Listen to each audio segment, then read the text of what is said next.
कहते हैं कि दुनिया में मन सबसे ज्यादा शक्तिशाली चीज होती है। अगर किसी चीज को तुम पूरे मन से चाह लो तो तुम उसे हासिल कर सकते हो। ये मैं नहीं कहता, ये सभी महापुरुषों का कहना है। लेकिन अगर ये सत्य है, ये सच है, तो जो हम अपने मन से चाहते हैं वो हमें हासिल क्यों नहीं होता। भाई, कोई भी इंसान अपने मन में दुख तो नहीं चाहेगा, लेकिन वो रहता तो दुखी ही है। हर इंसान अपने मन में तो कामयाब होना चाहते हैं, खूब पैसा कमाना चाहते हैं, लेकिन फिर भी वो कामयाब नहीं होता। भला इस दुनिया में ऐसा कौन इंसान होगा जो अपने मन में चाहेगा कि मैं नाकामयाब रहूं या मैं पैसा ना कमाऊं। सोचने की बात है। तो इससे दो चीजें सामने निकल कर आती हैं। या तो वो महापुरुष गलत थे जिन्होंने ये बात बोली कि मन से चाही हुई चीज हासिल हो जाती है, या फिर हम गलत हैं। आज की ये जो कहानी मैं आपको सुनाने वाला हूँ उसमें आपको एक ऐसा मंत्र मिलेगा। उसे समझने के बाद आपको ऐसा मंत्र पता चलेगा जिससे आप ये समझ पाएंगे कि अपने मन से कोई भी चीज कैसे करवाई जाती है, मन में किसी भी बात का बीज कैसे बोया जाता है। ये इस कहानी से आपको अच्छी तरह से समझ में आ जाएगा और इससे आप ये भी समझ पाएंगे कि आकर्षण का नियम, लॉ अट्रैक्शन कैसे काम करता है। कहानी छोटी सी है लेकिन बहुत ही गहरी है। इससे पहले कि आप इस कहानी में खो जाए, इस चैनल को सब्सक्राइब जरूर कर लें। तो चलिए कहानी शुरू करते हैं। एक बार की बात है, एक आदमी के जीवन में सिर्फ दुख ही दुख थे। वो जो भी काम करता उस बेचारे का वो काम पूरा नहीं हो पाता। घर में आता तो घर में कलेश बना रहता। किसी से कोई मदद मांगता तो कोई उसका मदद नहीं करता। ऐसा लगता था कि चारों ओर से दुखों का पहाड़ उसी पर टूट पड़ा है। उसे समझ नहीं आ रहा था कि मैं इन दुखों से पार कैसे पाऊं। वो दिन रात यही सोचता रहता कि अपने दुखों से कैसे छुटकारा पाना है। इसी कारण से वो रात में भी सही से सो नहीं पाता था। उसके आंखों के नीचे बड़े बड़े काले घेरे बन गए थे, जो इस बात के प्रतीक थे कि वो आदमी कितना दुखी है और कितना चिंतित है। कभी कभी उसके मन में आत्महत्या के भी ख्याल आते थे, लेकिन अपने परिवार की चिंता करके वो एक कदम नहीं उठा पाता था। वो इतना दुखी हो गया कि उसने निर्णय किया कि वो इन दुखों से छुटकारा पाकर रहेगा। इसके लिए उसे चाहे कितनी भी मेहनत करनी पड़े, कुछ भी करना पड़े, चाहे अंगारों पर चलना पड़े, लेकिन इन दुखों से छुटकारा हासिल करके रहेगा। ऐसे ही उसने एक दिन अपने मित्र से पूछा कि मैं अपने जीवन को कैसे सुधारूं। उसके मित्र ने उसे बताया कि तुम किसी बाबा के पास जाओ। बाबाओं के पास ऐसे मंत्र होते हैं जिससे सारे दुख मिट जाते हैं, जीवन खुशियों से भर जाती है और धन संपदा भी भर जाता है। तुम किसी ऐसे बाबा को ढूंढ लो, बस तुम्हारा काम बन जाएगा। उस आदमी के मन में ये बात पूरी तरह से पक्की बैठ गई कि कोई बाबा ही मेरा दुख दूर कर सकता है, और इसीलिए उसे किसी भी बाबा के बारे में पता चलता तो वो उस बाबा के पास पहुंच जाता। तो बाबा को अपनी समस्या बताता और उनसे उसका समाधान पूछता और कहता कि बाबा, मैं कुछ भी करने के लिए तैयार हूँ, लेकिन मुझे इन समस्याओं से छुटकारा दिला दीजिए। आप जो कहेंगे मैं वो करूँगा, लेकिन मेरे जीवन को सुधार दीजिए। बाबा उसे कुछ टोने टोट बता देते थे करने के लिए और बदले में दान दक्षिणा ले लेते थे कि ये टोना टोट करने के बाद तुम्हारे घर में सुख शांति बनी रहेगी। बस इस टोटके को पूरी विधि के साथ करना। वो आदमी घर लौटकर पूरी विधि के साथ टोने टोट करने लगा, लेकिन बहुत टोने टोट करने के बाद भी उसके जीवन में कुछ बदलाव नहीं आया। इसके विपरीत उसका जीवन और भी ज्यादा दुखी हो गया।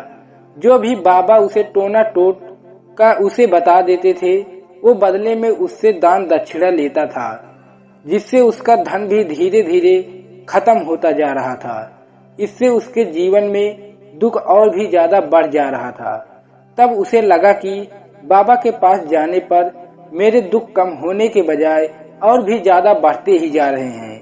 तो मुझे क्या करना चाहिए? बाबाओं के पास जाऊं या न जाऊं? फिर उसे एक दिन एक आदमी ने बताया कि तुम किसी पंडित को बुलाकर अपने घर में हवन करा लो।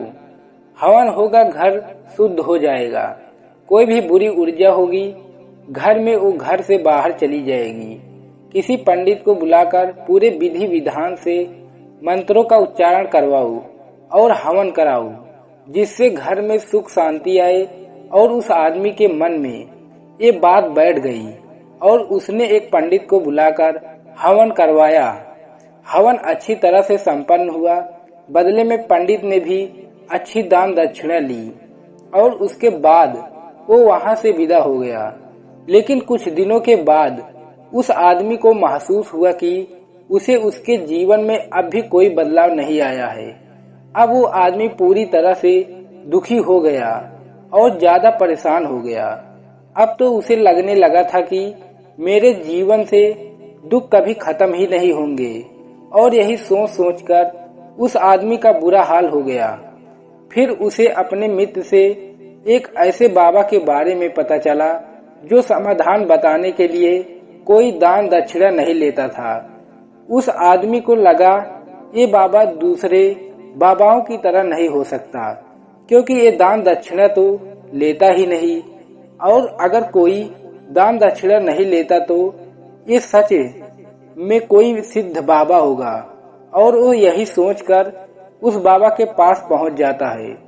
जब वो आदमी वहां पे पहुंचता है तब वो बाबा ध्यान में बैठे हुए थे और ये देखकर वो आदमी शांत से चुपचाप बैठकर उस बाबा का ध्यान से बाहर आने का इंतजार करने लगता है। थोड़ी देर बाद बाबा ने आंखें खोली तो एक दुखी और परेशान युवक को देखा।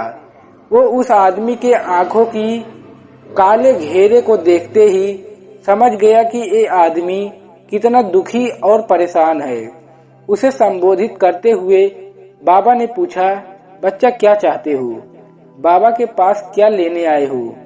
उस आदमी ने कहा, बाबा मैं अपने जीवन से बहुत परेशान हूँ। मैंने इन दुखों को दूर करने के लिए बहुत सारे रास्ते अपनाए, हर वो तरकीब करके देखी जो किसी बाबा ने बताई, हर वो काम किया जो किसी इंसान ने मुझे करने के लिए कहा, लेकिन मेरे जीवन में दुखों का कोई कमी नहीं आई है। और इसके विपरीत मेरे जीवन में दुखों की बढ़ोतरी हो गई। मुझे समझ नहीं आ रहा कि मैं क्या करूं। कभी कभी मैं आत्महत्या करने की सोचता हूं, लेकिन मैं अपने परिवार को सोचकर एक कदम नहीं उठा पाता। मैंने आपके बारे में बहुत सुना है बाबा, और मैं बहुत उम्मीद के साथ आपके पास आया हूं। कृपया करके मुझे कोई ऐसा मार्ग बताएं जिससे मुझे अपने दुखों से छुटकारा मिल जाए। मैं अपने दुखों से छुटकारा पाने के लिए कुछ भी करने के लिए तैयार हूँ। आप मुझे कोई भी रास्ता बताएं, चाहे वो रास्ता कितना भी कठिन क्यों न हो, मैं उसको पार करके रहूंगा। बाबा ने महसूस किया कि ये आदमी सच में तो बहुत परेशान है। बाबा ने उसकी बातों को सुनकर कहा, बच्चा दुखों को दूर करने के लिए मंत्र ऐसे ही नहीं मिलते। मंत्र पाने के लिए कुछ करना पड़ता है। तुम कुछ कर सकते हो। ये बात उस आदमी ने पहले सोचा कि ये बाबा भी मुझसे कुछ दान दक्षिणा ही मांगेंगे, लेकिन और कोई रास्ता न पाकर उस आदमी ने कहा, बाबा आपको जितनी भी दान दक्षिणा चाहिए मैं देने के लिए तैयार हूँ, लेकिन आपका मंत्र सच्चा होना चाहिए, वो पूरा होना चाहिए, उसका फल मुझे मिलना चाहिए। उसके बाद मैं आपको जो भी दान दक्षिणा लेना चाहते हो वो दे दूंगा। बाबा ने कहा, दान दक्षिणा तो बहुत छोटी सी चीज है, मुझे वो नहीं चाहिए। इस पर वो आदमी सोच विचार कर बोला, बाबा मैं अंगारों पर भी चलने के लिए तैयार हूँ, आप मुझे बस आज्ञा दीजिए। बाबा ने कहा, अंगारों पे चलने वाली छोटी सी चीज मैं तुमसे नहीं करवा रहा, मैं जो तुमसे कराने वाला हूँ वो बहुत ही कठिन मंत्र है, उसे पूरा कर पाओगे? उस व्यक्ति ने, बाबा आप मुझे बताइए तो सही, मुझे करना क्या होगा? मैं कुछ भी करने के लिए तैयार हूँ। इस पर बाबा ने उससे कहा कि यहाँ जब तुम अपने घर जाओ तो रास्ते में अपने मन में ये दोहराते जाना कि मैं सुखी हूँ, मैं सुखी हूँ, मैं सुखी हूँ। बार बार मन में यही दोहराना। और याद रहे, ये जुबान पर नहीं आना चाहिए, ये सिर्फ मन में दोहराना चाहिए। ये सुनकर वो आदमी बोला, बाबा बस इतनी सी बात, इसको तो मैं चुटकी बजाकर कर लूंगा, लेकिन इससे होगा क्या? बाबा बोले कि इस मंत्र को करके देखो, वैसे भी तुमने इतने बाबाओं के मंत्र किए हैं, तो इस मंत्र को भी करके देखो। उस आदमी ने सोचा, बाबा तो दान दक्षिणा तो कुछ ले नहीं रहे हैं और छोटा सा मंत्र है, ये तो मैं कर ही लूंगा। वो बोला ठीक है बाबा, मैं ये मंत्र जरूर बोलूंगा। वो ये कहकर वहां से उठकर चलने लगा। लेकिन जैसे ही वो चलने लगा, पीछे से बाबा ने बोला, बच्चा एक बात ध्यान रखना, जब तुम ये मंत्र अपने मन में दोहराओ तो तुम्हारे मन में बंदर के विचार नहीं आने चाहिए, बंदर का ख्याल भी नहीं आना चाहिए, नहीं तो ये मंत्र सिद्ध होगा नहीं। वो आदमी बोला, मुझे आज तक बंदर का कोई ख्याल नहीं आया, तो अब क्यों आएगा? आप चिंता न करिए बाबा, मैं मन में ही बस यही दोहराऊंगा कि मैं सुखी हूँ, मैं सुखी हूँ। इसके अलावा बंदर का कोई विचार मेरे मन में नहीं आएगा। ये कहकर वो आदमी वहां से चल दिया। वो अपने मन में मैं सुखी हूँ, मैं सुखी हूँ ये दोहराता हुआ थोड़ी ही दूर चला हुआ था कि उसके मन में अचानक बंदर का ख्याल आ गया। बंदर का ख्याल एक बार आया और चला भी गया, लेकिन उस आदमी ने सोचा कि आज तक मुझे बंदर का कोई विचार नहीं आया, ये आज बंदर का विचार क्यों आ गया? और ऐसे करके उसने उस बंदर के विचार को पकड़ लिया। ये भूल गया कि मुझे क्या दोहराना है। वो बंदर के बारे में सोचने लगा।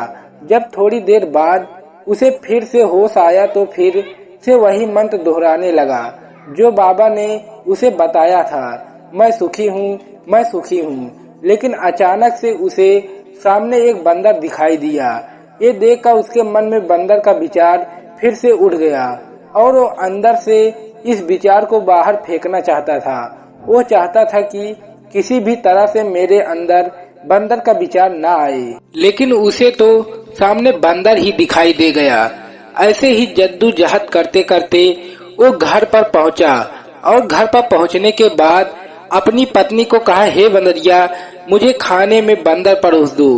और जब उसे एहसास हुआ कि उसने क्या बोल दिया तो अपने बाल नोचने लगा। वो अपने दीवारों में सर मारने लगा कि आज मुझे बंदर का कोई विचार नहीं आया और आज मुझे एक क्या हो गया है कि मुझे हर जगह बंदर ही बंदर नजर आ रहे हैं। ये कैसी माया है? यही सोच सोच कर वो आदमी रात भर सो नहीं पाया। रात भर करवटें बदलता रहा और सुबह उठकर सीधे उसी बाबा के पास पहुंच गया और उनके चरणों में गिरकर कहा कि बाबा, पता नहीं क्या चमत्कार हो रहा है, आज तक मुझे बंदर का कोई विचार नहीं आया, लेकिन कल से जब से आपने मुझसे कहा कि बंदर का विचार नहीं आना चाहिए, तब से मुझे हर जगह बंदर ही बंदर नजर आ रहे हैं। उस आदमी ने कहा, बाबा मुझे तो आपके पीछे केले के पेड़ पर केले खाते हुए बंदर दिखाई दे रहा है, हो क्या रहा है? बाबा ने ये सुनकर बाबा हंसने लगे। बच्चा, मन का जाल एक ऐसा जाल है जिसे समझ पाना इतना आसान नहीं है। बंदर तो तुम्हारे रास्ते में पहले भी आते थे। जब तुम मेरे पास आए थे तो इन्हीं पेड़ों पर ये बंदर घूम रहे थे, लेकिन तब तुम्हारे ध्यान में ये बंदर नहीं था। तुम्हारे ध्यान में सिर्फ तुम्हारे दुख थे। इसके बाद उस बाबा ने बताया कि बच्चा, हम जिस चीज से दूर भागना चाहते हैं वही चीज हमारे मन में बहुत गहरे प्रविष्ट हो जाती है, वो हमारे अंदर मन में समा जाती है। असल में हम जिस चीज से छुटकारा पाना चाहते हैं उससे हम छुटकारा इसीलिए पाना चाहते हैं कि वो हमारे साथ बहुत गहरे से जुड़ी हुई है, और हम जितना ही उससे छुटकारा पाना चाहते हैं वो उतनी ही गहरी हमारे मन में बैठती चली जाती है और आखिरकार वो हमारे अंतर मन में छा जाती है। ऊपर से हम चाहते हैं कि सुखी होना, कि मैं सुखी हूँ, मैं सुखी हूँ। हमारे ओंठ पे भी यही बोलते रहते हैं, लेकिन हमारे मन में और आखिरकार वो हमारे अंतर मन में छा जाती है। ऊपर से हम चाहते हैं कि सुखी होना, कि मैं सुखी हूँ। हमारे होंठ भी यही बोलते रहते हैं, लेकिन हमारे मन में दुख समाये होते हैं। हमारे विचारों में, हमारे मन में दुख ही दुख दिखाई देते हैं। इसीलिए अपने जुबान से बार बार ये बोलने से कि मैं सुखी हूँ, हम सुखी नहीं होंगे जब तक ये मंत्र हमारे अंतर मन में प्रविष्ट नहीं होगा। इस पर वो आदमी पूछा, बाबा लेकिन ये मंत्र हमारे अंतर मन में प्रविष्ट कैसे होगा? ये सुनकर बाबा ने कहा कि बच्चा, अपने दुखों से लड़ना बंद कर दो। जब तक तुम अपने दुखों को दूर करना चाहोगे, तब तक वो दुख तुमसे चिपके रहेंगे, तब तक वो दुख तुम्हारे अंतर मन पर राज जमाए बैठे रहेंगे। और जिस दिन तुम उन दुखों के बारे में सोचना ही छोड़ दोगे, उन दुखों से छुटकारा ही नहीं पाना चाहोगे, उसी दिन से तुम्हारे जिंदगी में सारे दुख गायब हो जाएंगे।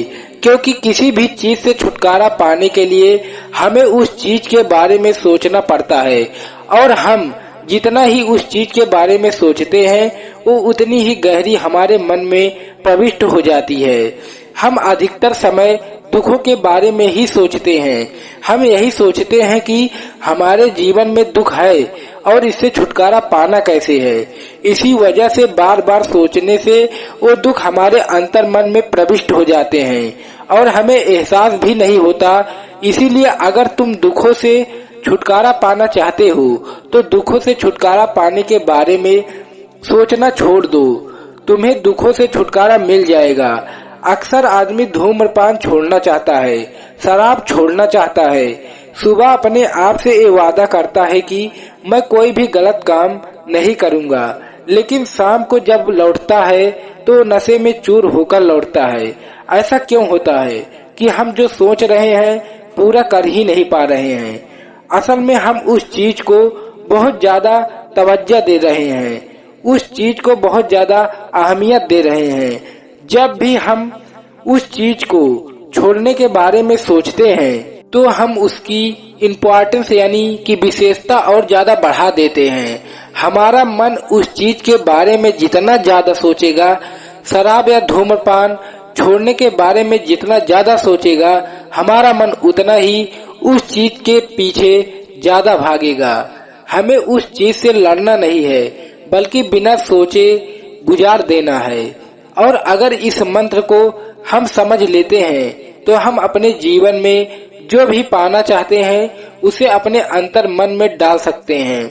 और एक बार वो लक्ष्य हमारे अंतर मन में बैठ जाता है तो फिर सफलता पाने में कोई समस्या नहीं आती, कोई दिक्कत नहीं आती। दोस्तों, कैसी लगी ये कहानी कमेंट सेक्शन में कमेंट करके जरूर बताएं, और अच्छी लगी हो तो इस चैनल को सब्सक्राइब करना ना भूलें। तो मिलते हैं अगली कहानी में, तब तक के लिए अपना ख्याल रखें। धन्यवाद।